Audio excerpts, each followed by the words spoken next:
It saddens me to know that Lakshmi's home is like this. All the things that I've been taking for granted all these years, a clean house, a clean toilet, a clean place for cooking, electricity, are all a distant dream to her. She doesn't have a real home. Lakshmi has been with me since I was born. She's been taking care of me for as long as I can remember. She taught me Kannada. She read me a lot of poems and even taught me how to play hopscotch. She raised my brother and I like her own children. She is so cheerful and warm, and she's such a strong woman. When I was a child, I used to ask her to tell me bedtime stories. She used to tell me about her home in her village. Over the past few years, as her son moved into the city, I've heard her talk about her land more and more. And then I wondered if there was something I could do about it, because she was someone so close to me and she lacked the basic need, a proper home. ನನಗೆ ಮೂರಲ್ಲಿ ಮನೆ ಇಲ್ಲ, ಏನಿಲ್ಲ. ಮನೆ ಬಾಗ್ಲಾಕೊಂಬಂದಿದ್ದೀನಿ, ಯಾರು ನೋಡೋರಿಲ್ಲ, ಯಾವ family ಇಲ್ಲ. ನಾನು ನನ್ನ ಮಗ ಇಬ್ಬರು ಬಿಟ್ಟರೆ ಯಾರಿಲ್ಲ. ನನ್ನ ಮನೆ ಇರಬೇಕು, ನನ್ನ ಮಗನ ಜೊತೆ ಇರಬೇಕು, ನನ್ನ ಫ್ಯಾಮಿಲಿ ಜೊತೆ ಇರಬೇಕು ಅಂತ ತುಂಬ ಆಸೆ ಪಡ್ತಾಯಿದ್ದೀನಿ. ಇನ್ನೂವರೆಗೂ ಏನೂ ಮಾಡೋಕ್ಕಾಗಿಲ್ಲ. ಲ್ಯಾಂಡ್ ಇದೆ ಅಮ್ಮ, ಮನೆ ಬಿದೋಗಿದೆ. ಮನೆ ಕಟ್ಟಬೇಕು ಅಂದರೆ 12 lakh ಬೇಕು. ಅದು ದುಡ್ಡಿಲ್ಲ, ಎಲ್ಲಿಂದ ತರೋದು ಅದು ನಾನು ಮುಂದೆ ಯೋಚನೆ ಮಾಡ್ತಾಯಿದ್ದೀನಿ. ಏನು ಮಾಡಬೇಕು, ಏನು ಬಿಡಬೇಕು, ಅದು ತುಂಬ ಯೋಚನೆ ಮಾಡ್ತಾಯಿದ್ದೀನಿ. ತುಂಬ ಕಷ್ಟ ಇದೆ. All Lakshmi has to go back to is a substandard house. To have a quality home, a livable, safe and healthy home, means more than just owning a piece of land and having a roof over one's head. Most of us don't really understand the idea of a substandard house. Substandard houses are usually small, about 100 to 300 square feet in size, and have anywhere between 3 and 6 people living in them. They are crowded and they don't have running water, a proper toilet, or sanitation.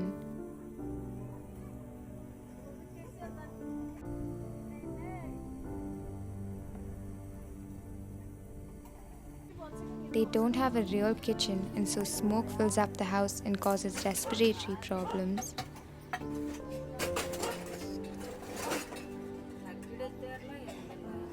They don't have enough windows or light. They may not be accessible for those who are disabled or for the old. They don't fully protect the family from the elements. They are not hygienic enough for infants, and they don't offer privacy for women.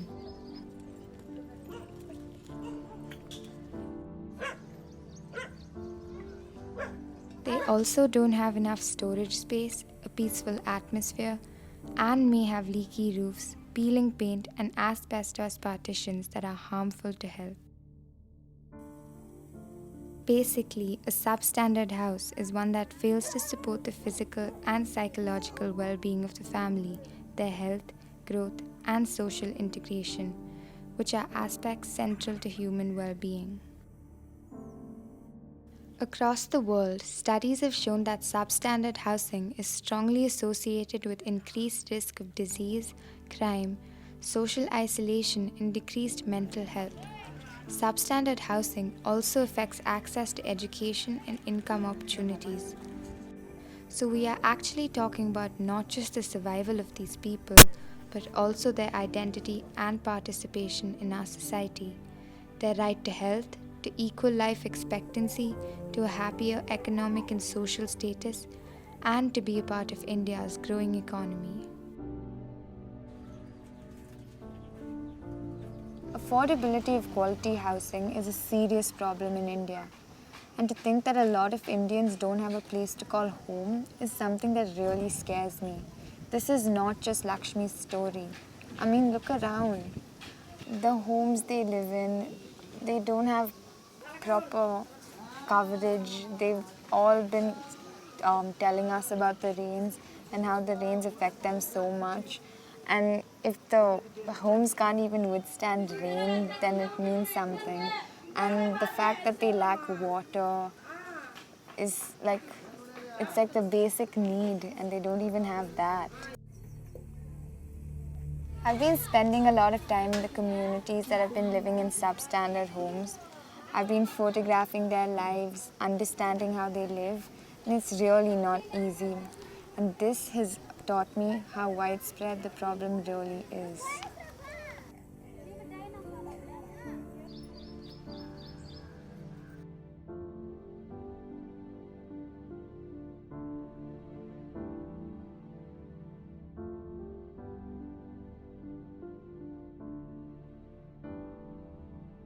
To 20 square ಫೀಟಲ್ಲಿದ್ದೀವಿ madam. ಮಳೆ ಬಂದಾಗ full ಫ್ಲೋಡೆಡ್ ಆಗುತ್ತೆ. ಇರೋ ಪರಿಸ್ಥಿತಿ ತುಂಬ ಕಷ್ಟ ಇದೆ. ನಾವು ಬೆಂಗಳೂರಲ್ಲಿದ್ರೂ ಇವಾಗ ನಾವಿರೋ ಜಾಗಕ್ಕೆ ಪವರ್ ಸಪ್ಲೈ ಇಲ್ಲ. ನಮ್ಮ ಜೀವನಕ್ಕೆ ಆಟೋ ಬಿಟ್ಟರೆ ಬೇರೆ ಏನೂ ಇಲ್ಲ. ಆಟೋ ರನ್ನಿಂಗ್ ಮಾಡಲೇಬೇಕು. ಎವ್ರಿ ಡೇ ನಾನು ಆಟೋಗೆ ಹೋದರೆ ಇಲ್ಲಿ ಯಾವ ಟೈಮಲ್ಲಿ ಎಲ್ಲಿರ್ತೀನಿ ಅಂತ ನನಗೂ ಗೊತ್ತಿರೋಲ್ಲ. ಟೈಮಿಂಗ್ಸು ಬರೋದು ಹೋಗೋದು ಗೊತ್ತಿರೋದಿಲ್ಲ. ಅದಕ್ಕೋಸ್ಕರ ನಮ್ಮ ಜೀವನಕ್ಕೆ ನಾವು ಆಟೋ ಓಡಿಸ್ಲೇಬೇಕು. ಅದು ಬಿಟ್ಟರೆ ಬೇರೆ ದಾರಿ ಇಲ್ಲ. ಓದಿಲ್ಲ, ಬೇರೆ ಕೆಲಸ ಕಲ್ತಿಲ್ಲ, ಮುಂದಕ್ಕೆ ಹೋಗೋಕ್ಕೆ ದಾರಿ ಇಲ್ಲ. ಮುಂದೆ ಜೀವನ ನಮ್ಮ ಮಕ್ಕಳು ಕೂಡ ಅದೇ ಥರ ಆಗ್ತಾರೇನೋ ಅನ್ನೋದೊಂದು ಭಯ. The people who are most affected by substandard housing are people we see and interact with every day. These are our farmers, daily wage earners, our household staff, even taxi and auto drivers. They usually own a piece of land in the city or back in their native village, but the house on this land is inadequate. If we go by the last census, India has 13 million houses that are unlivable, and more than 10 million of these are in villages. These are people who typically have a family income of around $100 to $400 a month, with at least 4 to 5 people dependent on this income. They most often don't have bank accounts and access to finance. Health issues may be driving them deep into debt, and all of these together can pin families into difficult cycles to get out of.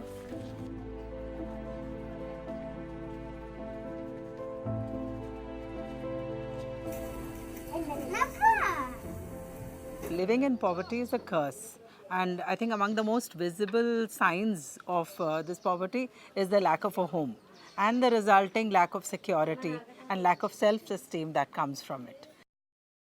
We did a market survey to see how we could tackle this situation, and unfortunately we find that there isn't enough market support to help people here living in this condition to get out of this situation. So ironically, even getting out of that state of poverty is such a struggle and a curse. Going ahead with this kind of a stressful situation, how does one assess the societal cost of all this? How does India get impacted with this kind of a condition being present all across the country? It's there in every city, every town. How do we get out of this whole quagmire? That is the whole challenge. And the answer, I think, would be sustainable social housing. So what we have come together and found is a viable way to go forward and to replicate going forward is this whole concept of co-creation. Several organizations have tried to solve the problem of substandard housing in the past, but with limited success. While there are government grants available for the poor to rebuild their homes themselves, access to these grants is a challenge because of middlemen or lack of direct intervention of government officials.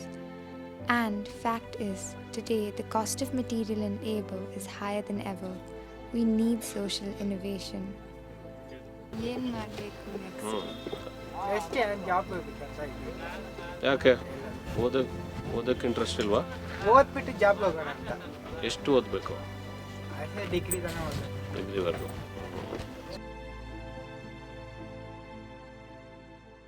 Whole stress of living in poverty every day, and then the stress of trying to build a house is simply too much to ask of them to go ahead with. So it's time that we lend a helping hand and give that trigger, that jump start for them to be able to take that leap to get out of that condition. And what does a safe home mean for them? It's safety in all aspects, a better community, a better environment. Totally, it's probably a whole better new world. And these are the tenets that the World Health Organization sets out as well. So how do we start this process and how do we get out of this and get the whole ball rolling? That's the whole challenge. Several sources define sustainable social housing as a habitat where the poor have the possibility and the desire to think and live beyond the short term. It It is a model that supports socio-economic development and is respectful of the natural environment. In delivering sustainable social housing in India, we have to integrate several elements as we reduce the cost and time to construct. We need to consider sustainable design, water and sanitation systems, waste management, safety and privacy, air quality and ventilation, sustainable building materials, community spaces that support community development and economic activity, and more. If you look at Mexico, it has similar problems of India. Over 20% of the population do not have the knowledge, do not have the finance and time to build a safe home. So it's the poverty and unemployment which just keeps them off from building a safe home.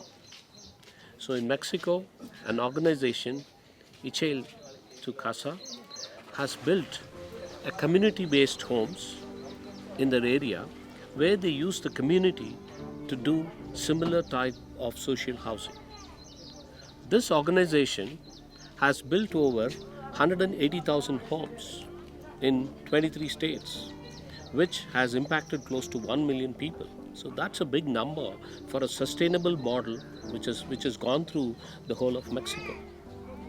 If you look at Africa, what they have done there is these Nubian walls, which are very famous in the Egypt, which has been built thousands of years using the local material. They have trained people for doing this kind of method of construction. Not only training people, these people have trained others, and as a community they have worked together to make sustainable homes in Africa. So Adimanda has the required access and network to people to bring them together so that this sustainable model can be replicated. We are not just building homes for them, we are looking at building a happier tomorrow for them and for the children. That's the whole concept on which V-Rise is working, to make sure this sustainable organization gives them a roof which keeps them happy.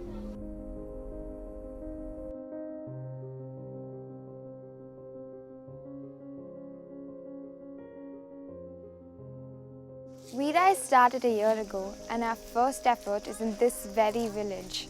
While Lakshmi was my inspiration to think about this, I had to know more about it. So I spent a lot of time with my parents, talking to them, and they helped me think through all the issues related to substandard housing. They connected me with the right people, and now V-Rise has a team of experienced volunteers who helped guide my efforts and make this dream a reality.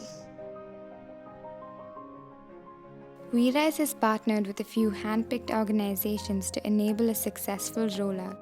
Gramantara, our community partner. The Gramantara team will survey the villages, capture beneficiary details, negotiate with the local panchayat, and enable the project. Nivasa, an architectural NGO which is our implementation partner. Nivasa will enable construction of the V-Rise homes through local materials and sweat equity. Professor Carlo Ratti, who will mentor us on sustainable engineering and development and architect the design of our communities. I think that today we cannot avoid sustainability. It's both about environmental sustainability but also social sustainability. That's why we're very interested in this project we're starting in India, because it really combines the two aspects. You cannot solve one without the other. V-Rise aims to achieve sustainable social communities across India through a 5-pillar approach. First, technological empowerment, which will provide the machinery to make soil cement blocks and the technical expertise of civil engineers and architects who will design and guide the construction. Second, financial inclusion, which will facilitate access to various modes of finance such as government grants and microfinancing through impact investors and through crowdfunding. Third, sustainability through environment-friendly design and construction, through introduction of rainwater harvesting and maximizing the use of daylight. Fourth, sweat equity, which will reduce the cost of labor by involving the homeowners in the construction and getting the community to mutually pitch in. And lastly, community, which will build spaces for the entire community to support social equity, learning, play, and enterprise.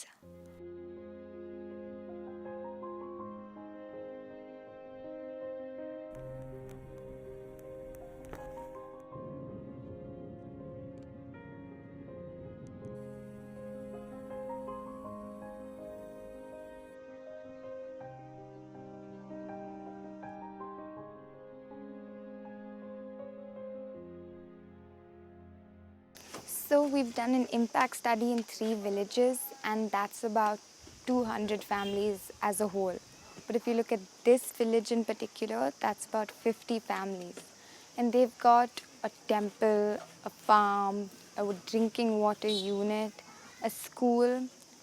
But even with all those facilities, they lack a home. I mean, the cramped spaces they have to share as a family.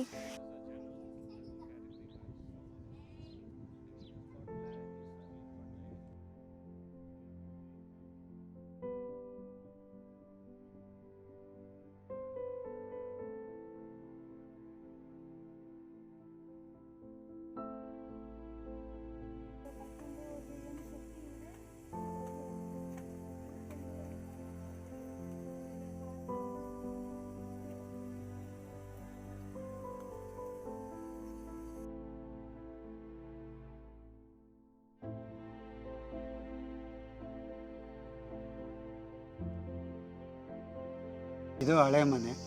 ಇದು ಈಗ ಮಳೆ ಜೋರಾಗಿ ಬಂದರೆ ಸೋರುತ್ತೆ. ಈ ಮಣ್ಣಲ್ಲಿ ಕಟ್ಟಿರೋದು, ಅಕಸ್ಮಾತ್ ವಿಪರೀತ ಮಳೆ ಆದರೆ ಬಿದ್ದೋಗುತ್ತೆ. ನಮ್ಮ ಹತ್ರ ಇನ್ವೆಸ್ಟ್ಮೆಂಟ್ ಮಾಡೋಕ್ಕೆ ದುಡ್ಡಿಲ್ಲ. ವ್ಯವಸಾಯದಲ್ಲಿ ಹಿಂದುಳಿದಿದ್ದೀವಿ. ಎಲ್ಲ ಬೆಳೆ ನಷ್ಟ ಆಗ್ತಾಯಿದೆ. ಹಿಂದುಳಿದ ಊರಾಗೋಗ್ಬಿಟ್ಟಿದೆ ನಮ್ಮೂರ್ದು. ಚರಂಡಿ ವ್ಯವಸ್ಥೆ ಇಲ್ಲ, ನೀರಿನ ವ್ಯವಸ್ಥೆ ಇಲ್ಲ, ಟಾಯ್ಲೆಟ್ಗಳಿಲ್ಲ, ಭಾಳ ಹಿಂದುಳಿದಿದೆ. ಅದರಿಂದ ಇದನ್ನು ಸರ್ಕಾರ ಅಥವಾ ಯಾವುದಾದ್ರೂ ಇದರಿಂದ ಅನುಕೂಲ ಆದರೆ ಒಳ್ಳೆ ಸಂತೋಷ ಆಗುತ್ತೆ. ನಮ್ಮೂರೆಲ್ಲ ಇಂಪ್ರೂವ್ ಆಗುತ್ತೆ ಅನ್ನೋದೊಂದು ನಮಗೂ ಒಂದು ಸ್ಯಾಟಿಸ್ಫ್ಯಾಕ್ಷನ್ ಆಗುತ್ತೆ. There's two ways to look at housing. You look at housing in terms of built infrastructure. It's about the bricks. It's about what you need to build. But the other way to look at housing is really about the community, about how people come together. And that's how we want to start thinking about this project. It's about a new platform for the community in order to strengthen it. We have adapted the soil cement block technology, which has two important aspects. One is it's a sustainable from environmental perspective, and second point, from construction, people use the soil from their local environment. We give the technology to them, say what kind of mix of cement and soil to be added. And then we train them with the soil cement block machines being installed at the site. So each brick is manufactured or molded at site. So it's hands-on from the owner or his family or the community around it. So it's completely a community-oriented development than an individual business.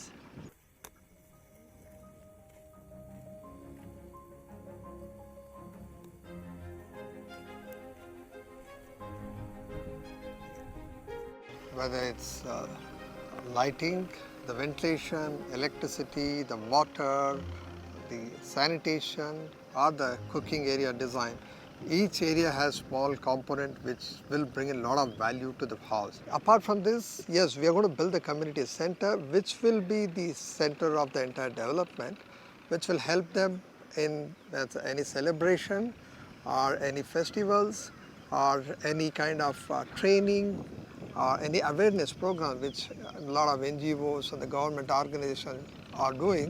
There is a proper place for that. So essentially, VRISE's approach to sustainable social communities is holistic, not just holistic, but also collaborative and long-term. ಇಲ್ಲಿರುವಂಥ ಒಂದು nature ಆಗಿರುವ ಮಣ್ಣು ಉಪಯೋಗಿಸಿ ಪುನಃ ಅದನ್ನು BRICS ಮಾಡಿ ಮನೆ ಕಟ್ತಾ ಇರೋದ್ರಿಂದ ಒಂದು ಸೆಕ್ಯೂರ್ ಆಗಿರೋ ಮನೆ ಸಿಗುತ್ತೆ. ನನ್ನ ಕುಟುಂಬ ಸದಸ್ಯರು, ನನ್ನ ತಾಯಿ ತಂದೆ, ಬಂಧು ಬಳಗ, ನನ್ನ ಮಕ್ಕಳು, ನಮ್ಮ ಕುಟುಂಬದವರು, ಹಿಂದ್ಗಡೆ ಇರೋರು, ಹಳ್ಳಿ ಜನ ಎಲ್ಲ ಸೇಫಾಗಿರ್ತಾರೆ ಅನ್ನೋ ನಂಬಿಕೆ ನನಗಿದೆ madam.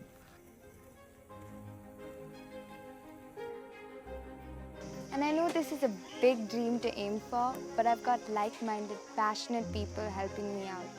And there's a real need. There's still a lot to do. We Rise's Sustainable Social Communities initiative is a very large and powerful vision. We aim to start with building 20 homes in the next 12 months. In the next 5 years, We Rise hopes to have helped build homes for many hundreds of people and create a model that can be replicated across the country. To make this vision happen in the next 12 months, We Rise needs around $150,000 in impact investment. We also need to look at different locations in terms of deploying technology and microfinance. And we also need to work with the right people who can create this participative community in this village and get a sustainable model that can be replicable. We Rise hopes to deliver not just quality homes for those who have spent much of their lives in substandard homes, but also a sense of pride about home ownership and social identity, and security for their later years.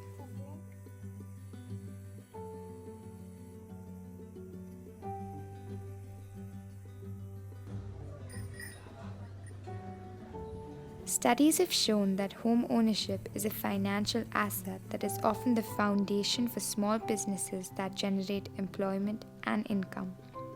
This is going to be particularly important for housebound women who can now begin to make a contribution to household income that would not otherwise be possible. And to enable this, post the building of these communities, we hope to provide the women with vocational training in tailoring, baking, toy making, animal farming, and more.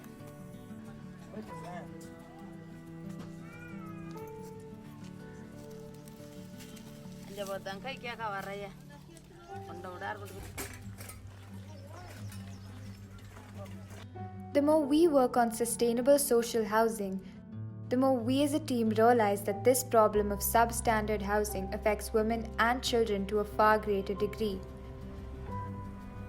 It is important to involve a greater number of women in this effort. When the women in these villages feel empowered, we can truly impact their entire families. Therefore, we have invited educated working women from the cities to come help, spend a day in these villages, share their knowledge, and help build a home with their own hands. This village, Udigiri Nalapannahalli, is a small village in Karnataka, and it's one of the places where our work has begun. We have identified 19 homes which we can transform. We have got government clearances that allowed us to carry on with our work, as well as mobilize the support of every household, enabling the path for sweat equity. There are 30 volunteers, all women, who have come with me to help build a home.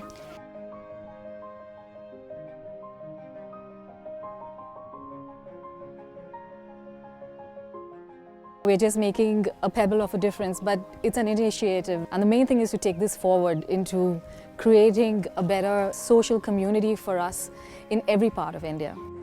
I think we need to do this around the country. We need to really address this matter. Sanitation, homes, safety. These are things we take for granted. ಬದುಕೋಕೆ ಆಸೆ ಮನೆ ಚಿಕ್ಕದು ಇನ್ನೂ ಸ್ವಲ್ಪ ಮನೆ ಮಾಡ್ಕೋಬೇಕು ನಾನು ಇನ್ನೂ improve ಆಗಬೇಕು ಅಂತ ಆಯಮ್ಮನ ಉದ್ದೇಶ ಇದೆ ಮಕ್ಕಳನ್ನ ಚೆನ್ನಾಗಿ ಓದಿಸ್ಬೇಕು ಇದೆಲ್ಲ ಇದೆ ಇನ್ನೂ 4 ಜನ ಕೆಲಸ ಕಳಿಸಿ ನಾವು ಇಂಪ್ರೂವ್ ಆಗಬೇಕು ಅನ್ನೋ ಉದ್ದೇಶ ಇದೆ ಪೇರೆಂಟ್ಸ್ ಸಾಲ ಮಾಡಿದಿರಾ ಮನೆ ಕಟ್ಕೊಟ್ರೆ ನಮಗೆ ಓದ್ಸೋಕ್ಕೆ ಮುಂದೆ ಅನುಕೂಲ ತಡ್ಮನ್ ಕೊಟ್ಟರೆ ಚೆನ್ನಾಗಿರುತ್ತೆ ಸೊಳ್ಳೆ ಕಚ್ಚಲ್ಲ ಆರಾಮ ಮಲ್ಕೋಬೇಕು ಅಂತ ಆಸೆ ಇದೆ I've taken a big leap, and I'm hoping that with We Rise there will be a beautiful life transformation for not only these people but India and everyone involved. This is just the beginning. There's a long way to go, and your support counts.